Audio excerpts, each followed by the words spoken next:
survivors who were at Woodlands prior to August 1st, 1974 are not being provided compensation.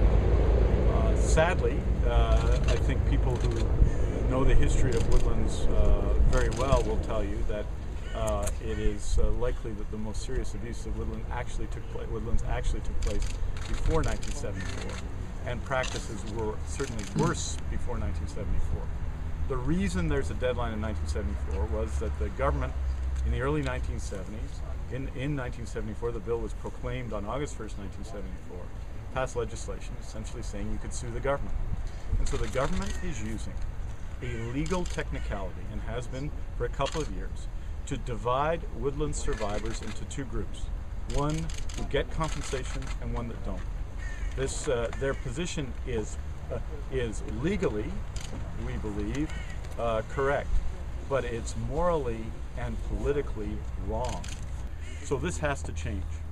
And this is not a matter of one side or the other of political debate. This is an obligation for us on BC Day as a society. Well, I witnessed children being thrown in straitjackets, being given strong sedative drugs to knock them out.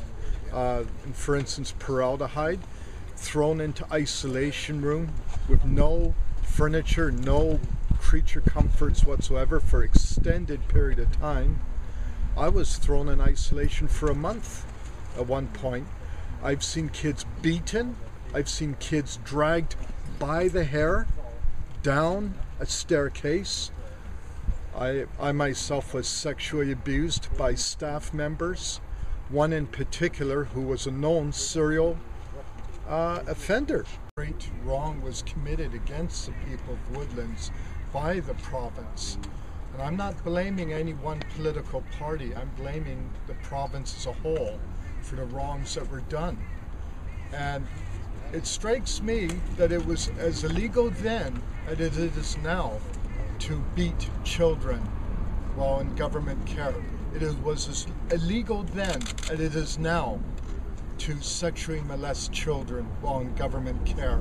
It is as legal then as it is now to perpetrate abuse in any form against those children. And whether you were abused before August 1st, 1974 or after, abuse is abuse and abuse.